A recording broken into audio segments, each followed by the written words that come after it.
Hello students, now we have to start next lecture, that is our chapter, that is constitutional design. Okay तो last lecture में हमने देख लिया था कि इंडिया में कॉन्स्टिट्यूशन की ज़रूरत क्यों है और कॉन्स्टिट्यूशन बनाने में क्या क्या परेशानियां आई है ना। बहुत सारी परेशानियां आई, कुछ मेजर पॉइंट्स हमने नोट डाउन किए कि इंडिया के कॉन्स्टिट्यूशन बनाने में हमें ये मेजर प्रॉब्लम्स फेस करनी पड़ी। ठीक है, तो आज हम देखेंगे कि इंडिया की कॉन्स्टिट्यूशन बनाने में हमें प्रॉब्लम्स ही फेस करनी पड़ी या हमें उसके लिए कुछ फैसिलिटी भी मिली, यानी कि हमें हमारे पास्ट से कुछ फायदा भी मिला। ठीक है, तो हम देखेंगे आज the path to constitution.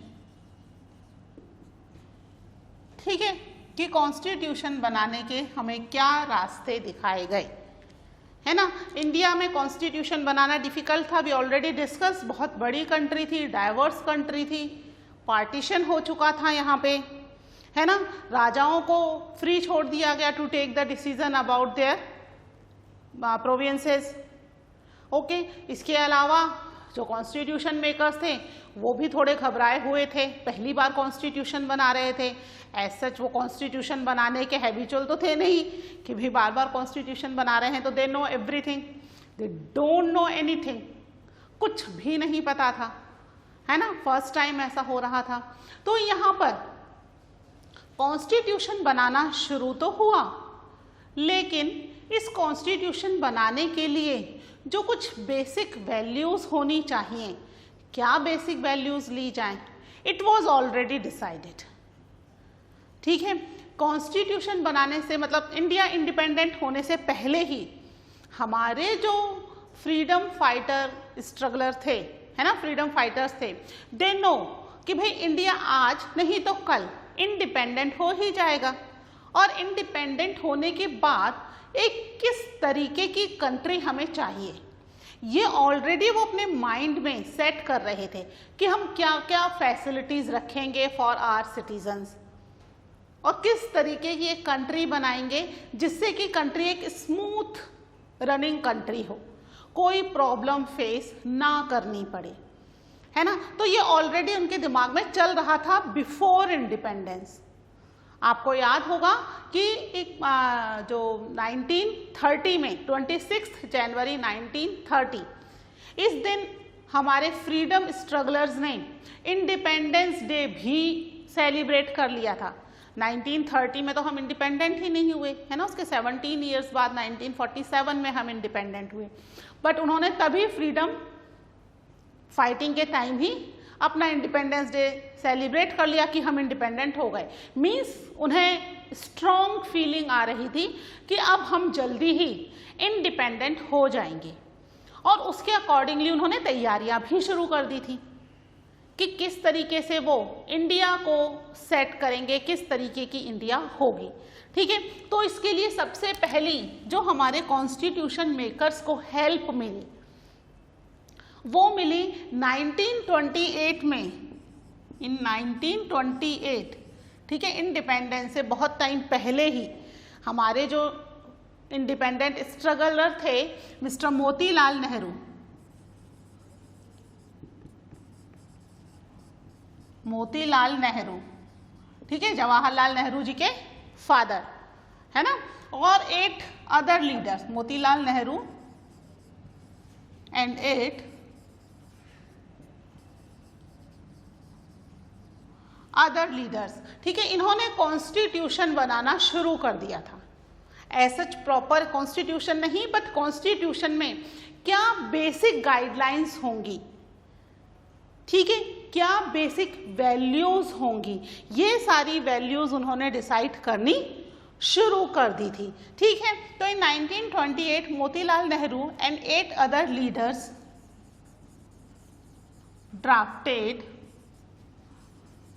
a constitution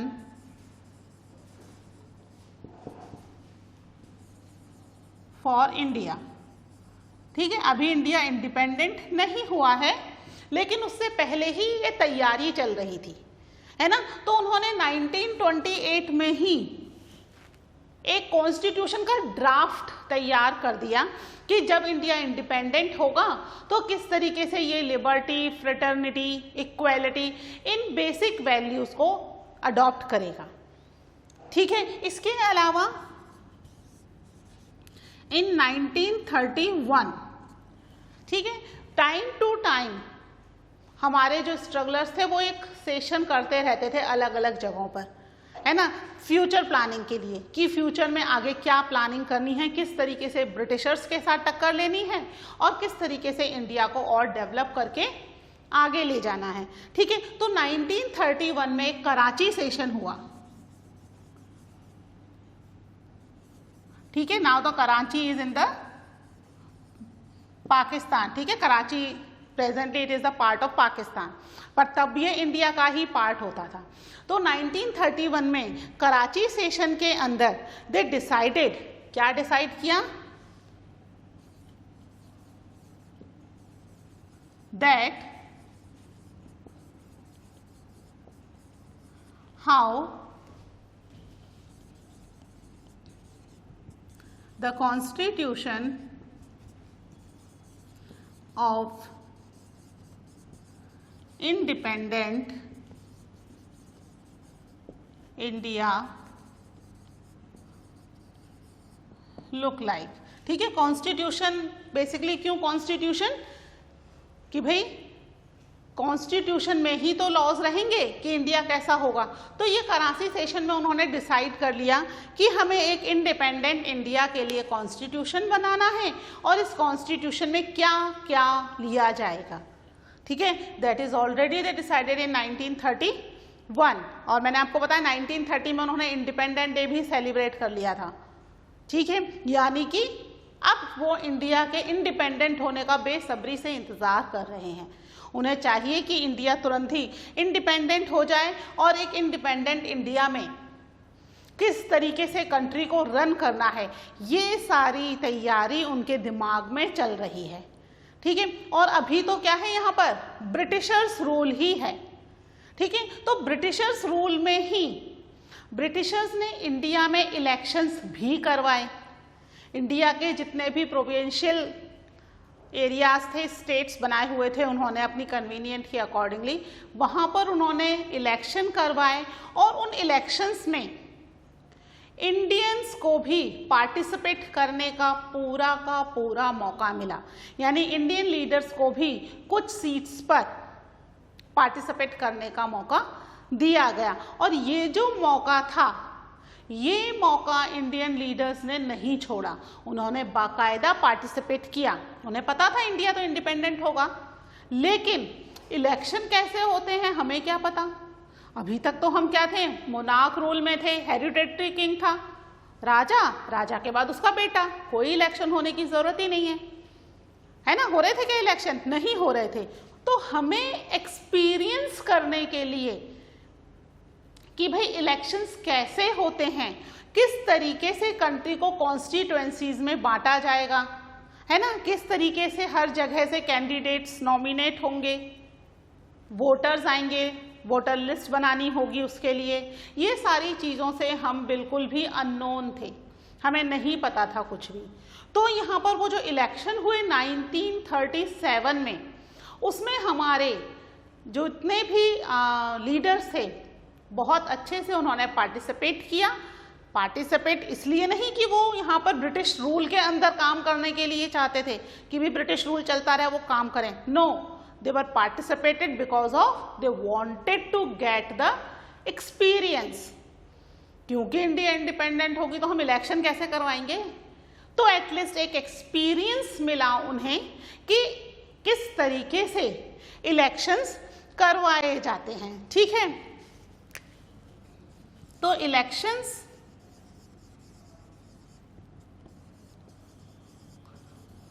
were held in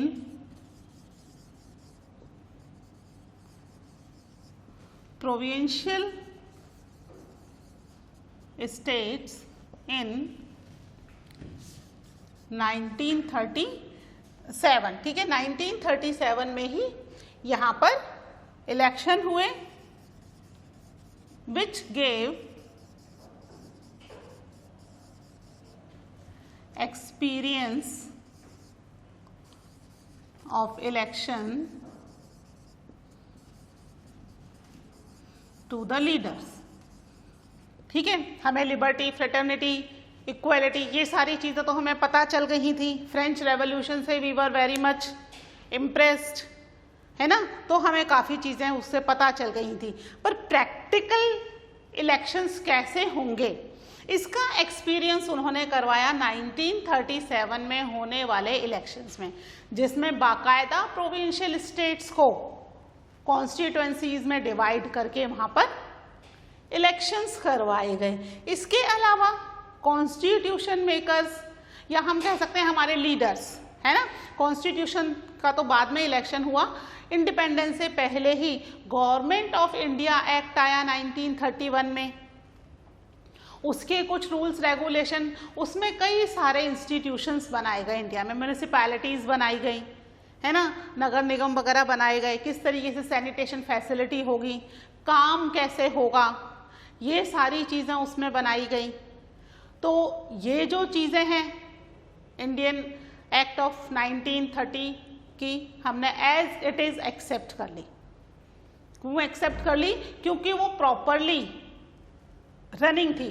तो कुछ इंस्टीट्यूशन तो हमने ब्रिटिशर्स के इंडिपेंडेंट इंडिया में छेड़े ही नहीं, एज इट इज़ हमने एक्सेप्ट कर लिए। उनके जो भी रूल्स रेगुलेशन ऑलरेडी बने हुए थे वो भी हमने एज इट इज़ एक्सेप्ट कर लिए, क्योंकि हमें उन चीज़ का एक्सपीरियंस नहीं था और ब्रिटिशर्स ने वो अपने कन्वीनियंट के हिसाब से बहुत ही अच्छे से बनाए थे, है ना, प्रॉपरली बनाए हुए थे जिनसे उनको सारी फैसिलिटीज़ मिल सके। तो हमने वो इंस्टीट्यूशन नहीं छेड़े ज़्यादा, वो इंस्टीट्यूशन एज इट इज़ चलते रहे। इसके अलावा जो हमारे कॉन्स्टिट्यूशन मेकर्स थे या जो कॉन्स्टिट्यूशन बनाना चाह रहे थे, उन्होंने दूसरी कई सारी कंट्रीज़ के कॉन्स्टिट्यूशन को स्टडी करना भी शुरू कर दिया, क्योंकि बहुत सारी यूरोपियन कंट्री ना केवल इंडिपेंडेंट हो गई थी बल्कि उन्होंने अपना कॉन्स्टिट्यूशन भी लिख लिया था। तो अब उस रिटन कॉन्स्टिट्यूशन को हमारे जो इंटेलेक्चुअल लीडर्स थे उन्होंने पढ़ना शुरू किया, और इंडिया के हिसाब से, जैसा कि हम जानते हैं इंडिया जो है एक डाइवर्स कंट्री है ना, एक ही तरह की पॉपुलेशन नहीं है, यहाँ वैरायटी ऑफ पॉपुलेशन है। तो उस पॉपुलेशन के हिसाब से और इंडिया के साइज के हिसाब से जो चीज़ें यहाँ प्रॉपरली इम्प्लीमेंट हो सकें वो चीज़ें हमने एक्सेप्ट कर ली। सारी चीज़ें नहीं ली, हमने अलग अलग कंट्री से अलग अलग चीज़ें ली। जैसे फ्रेंच से वहाँ के आइडियल चीज़ें ली, जैसे इक्वालिटी, फ्रेटर्निटी, ये चीज़ें ली, ठीक है। और हमने पार्लियामेंट्री डेमोक्रेसी, किस तरीके से पार्लियामेंट बनेगी, है ना, हमने 2 हाउसेस बनाए हुए हैं, तो ये सारी चीज़ें हमने ली ब्रिटेन से। ब्रिटेन में as it is parliamentary democracy है, और ब्रिटेन से तो हम वैसे ही इन्फ्लुएंस थे, उन्होंने हमारी कंट्री पर इतने सालों तक रूल किया। इसके अलावा हमने कुछ बिल्स लिए, bill of rights that we have taken from the US। तो यहाँ अलग अलग कंट्रीज से हमने चीज़ें ली। आप इसको एक बार नोट कर लीजिए, फिर हम देख लेते हैं किस कंट्री से हमने क्या लिया।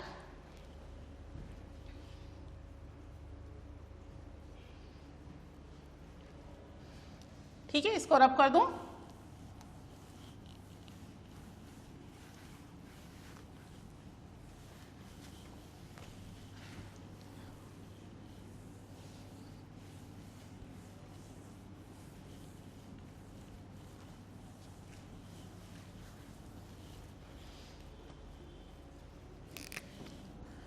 फिर other countries also influence constitution makers of India।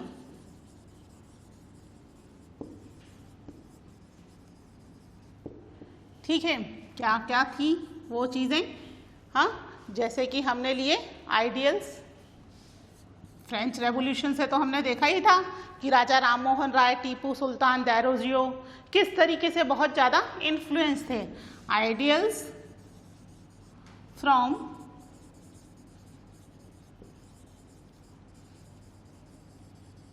French revolution, ठीक है।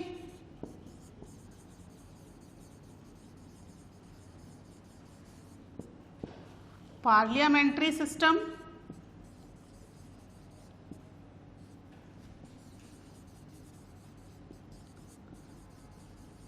फ्रॉम ब्रिटेन,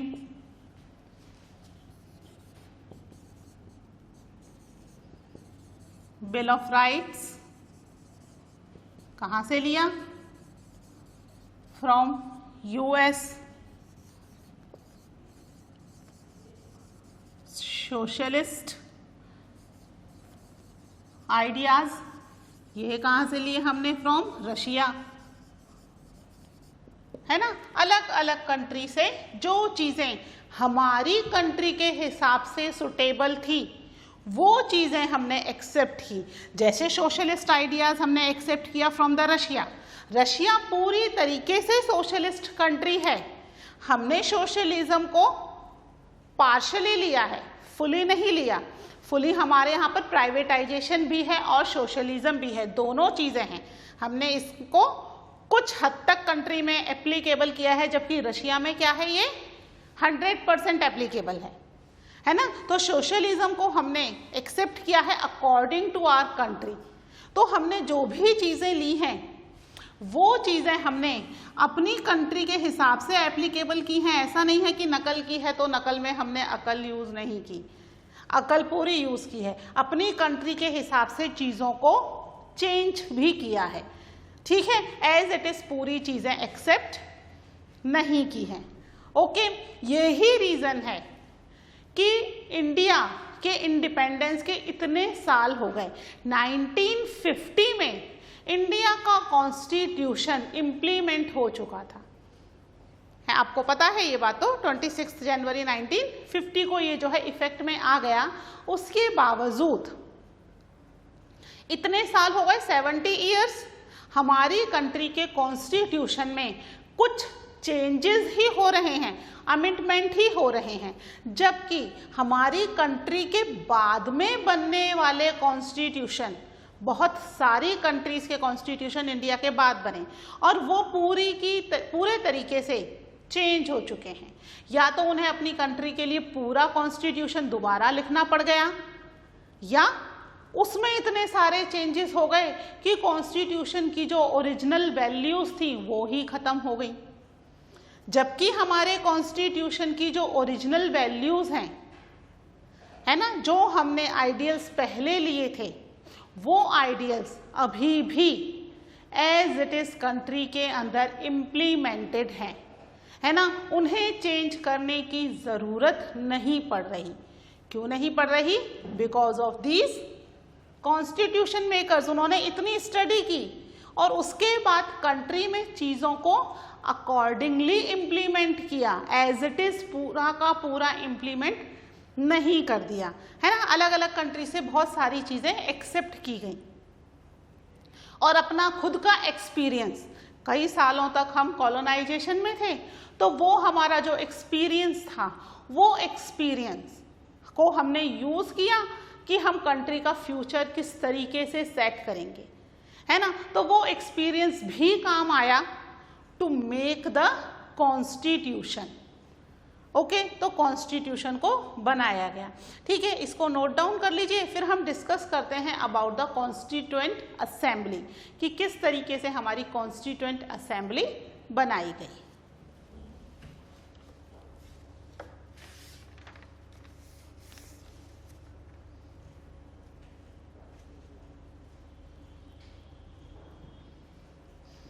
ठीक है, इसको रब कर रही हूं मैं।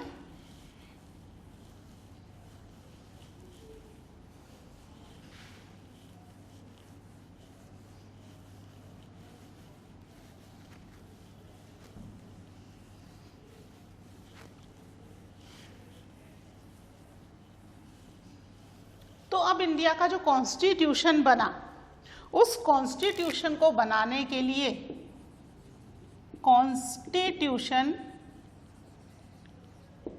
असेंबली बनी।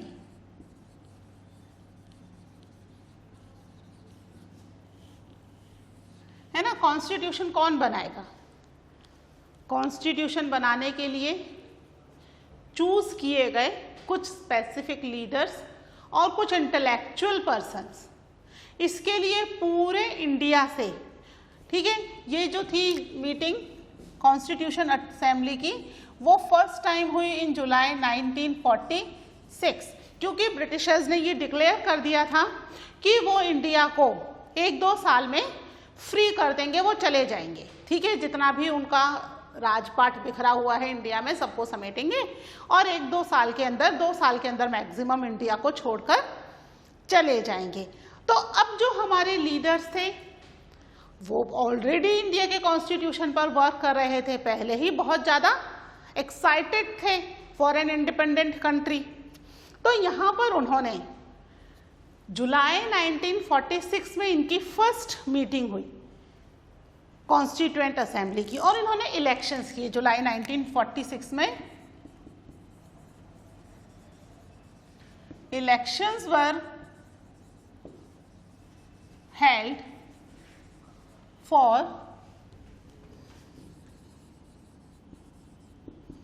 constituent assembly।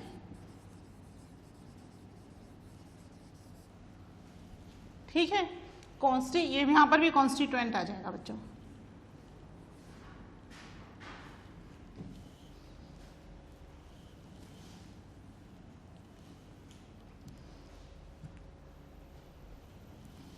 कॉन्स्टिट्यूएंट है ना, कॉन्स्टिट्यूएंट असेंबली। तो यहाँ जो इलेक्शंस हुए 1946 में, ठीक है, कॉन्स्टिट्यूएंट असेंबली के इलेक्शंस हो गए 1946 जुलाई के अंदर और दिसंबर 1946 को फर्स्ट मीटिंग हुई कॉन्स्टिट्यूएंट असेंबली की।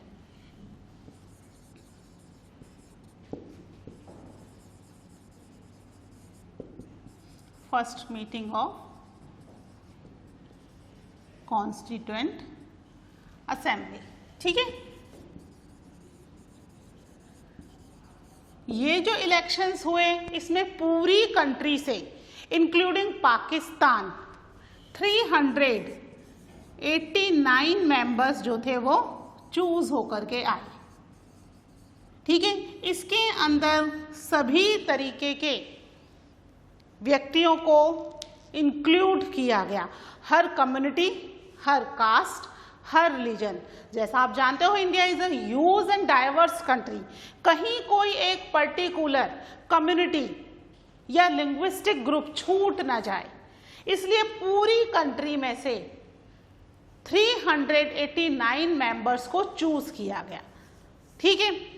ये जो इलेक्शंस हुए, ये elections as such universal adult franchise के अकॉर्डिंग नहीं हुए थे, ये अलग ही तरीके से थे। इसमें जो इंटेलेक्चुअल और अपनी कम्युनिटी को रिप्रेजेंट करने वाले मेंबर्स थे उन्हें चूज कर लिया गया। तो पूरी कंट्री से इतने मेंबर्स सेलेक्ट किए गए, लेकिन फिर इंडिया और पाकिस्तान का सेपरेशन हो गया। तो जो पाकिस्तान की साइड से मेंबर्स आए थे इस कॉन्स्टिट्यूएंट असेंबली में, वो क्या होंगे? वो वापस पाकिस्तान चले गए। वो अब इंडिया का कॉन्स्टिट्यूशन क्यों बनाएंगे? वो पाकिस्तान का कॉन्स्टिट्यूशन बनाएंगे। तो लगभग 90 मेंबर्स जो हैं वो इस कॉन्स्टिट्यूएंट असेंबली के पाकिस्तान चले गए। तो बाद में कितने मेंबर्स बचे इसमें से? 299 मेंबर्स बचे, ठीक है। यानी जो हमारी कॉन्स्टिट्यूएंट असेंबली थी इसमें 299 मेंबर्स थे। हर कम्युनिटी, हर रिलीजन, हर तरह के लोगों को रिप्रेजेंट करने वाले व्यक्ति इंक्लूड किए गए थे। अंडरस्टूड? तो यहाँ पर 299 मेंबर्स के साथ एक कॉन्स्टिट्यूएंट असेंबली बनाई गई। Okay,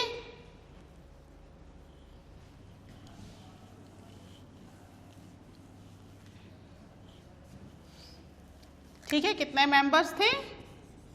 the Indian